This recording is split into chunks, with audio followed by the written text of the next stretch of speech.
let's just imagine a scenario for a second. It feels like it's been pulled right from the headlines, but it hasn't actually happened.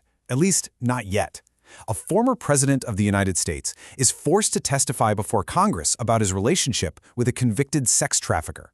It would be a day of insane political drama, a massive legal precedent, and a really stark look into an association that spanned decades. So in this explainer, we're going to walk through what exactly that would look like. And at the very heart of a hearing like that would be a powerful, straightforward denial, something just like this quote, which would absolutely set the stage for a deposition that the entire world would be watching. All right, so here's how we're going to break this whole thing down. We'll look at the deposition itself, the inevitable political fallout, the backstory that got us here in the first place, the historic precedent this would set, and finally, what happens next. So let's set the scene. The date is February 27th, 2026. Picture former President Bill Clinton sitting for roughly 6 hours of intense, behind-closed-doors questioning from the House Oversight Committee.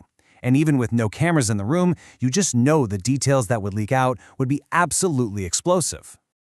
Now, the crucial word here, the really important one, is compelled. This wouldn't be some friendly, voluntary chat.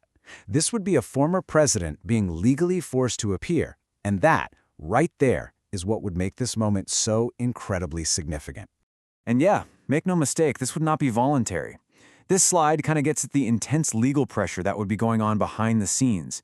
In this scenario, you can imagine that Clintons would probably refuse at first, only agreeing to testify under the very real threat of being held in contempt of Congress.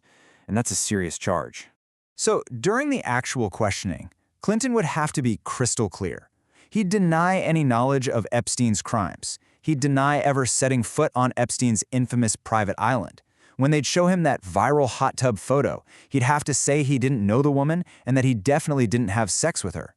And his ultimate fallback position? Simple. He can't speculate or guess about things that happened 20+ years ago. Okay, so the deposition's over. The doors to the committee room swing open. What happens next? Well, no surprise here. The whole thing would immediately split right down party lines. The exact same event would be spun into two totally different realities for the public, especially when it comes to Donald Trump. First up, you'd get the Republican Committee Chairman James Comer stepping up to the mics to declare a total victory. He'd say that Clinton's testimony had completely cleared Donald Trump of any and all suspicion. But then, literally moments later, the top Democrat on the committee, Robert Garcia, would come out and say, "Not so fast." He'd argue that the chairman's take was just not an accurate picture of what really went down in that room. And this slide right here just lays it out perfectly. Look at this divide. On one side, you have the Republicans claiming total exoneration for Trump, based on what Clinton said. But on the other, Democrats would be arguing that the testimony actually raised new questions, and they'd be demanding the full transcript be released to show the real context. It's a perfect example of two parties, two realities. So you might be wondering, how did we even get to a moment like this? Why all the focus on Clinton? Well, to really understand why Congress would be so locked in, you have to rewind the clock and look at the long and very well-documented history between the two men. Their association kicked off back during Clinton's first term. We know from White House logs that Epstein visited at least 17 times. Then, after the presidency, it continued, with Clinton taking multiple trips on Epstein's jet for his foundation. Now, from what we can tell, they cut ties around 2005, which was a few years before Epstein's first conviction. So the committee's questions wouldn't be random. They'd have their ammunition ready to go. And it would all hinge on these really specific, troubling details. You know, the dozens of flights on the jet, that disturbing alleged quote from Epstein himself, and an email from victim Virginia Giuffre. Faced with all this, Clinton's defense would probably be the same thing over and over. He just doesn't remember these specific interactions. But you know, this whole scenario is actually way bigger than just one person. It brings up a fundamental question about the balance of power in Washington. You know, how accountable are our former leaders, really?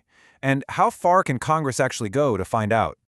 So, yeah, just how weird would this be? I mean, is this normal? Have other presidents been put in this kind of hot seat before?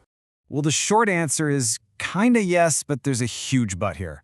While presidents and ex-presidents testifying isn't totally unheard of, the circumstances are what would set a brand new precedent. And it's actually fascinating when you look back. I mean, look at this list. You've got presidents like Abraham Lincoln and Gerald Ford who showed up voluntarily. You've even got Thomas Jefferson and James Monroe getting hit with subpoenas while they were in office. But what makes our hypothetical Clinton case a total game changer is this. It would be the first time a former president was successfully compelled by Congress to testify under threat of contempt. That's the key difference, and it changes everything. Okay, so let's say this happens. This historic moment goes down.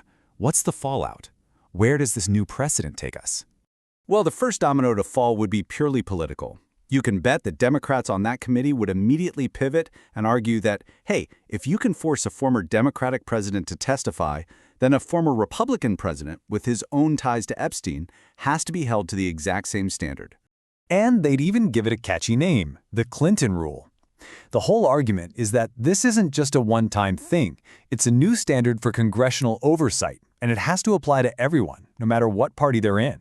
And that leaves us with the final unavoidable question. A line has been crossed. A precedent for forcing testimony from our highest former officials has been set in stone. So the question is no longer if Congress can do this, but who are they going to target next?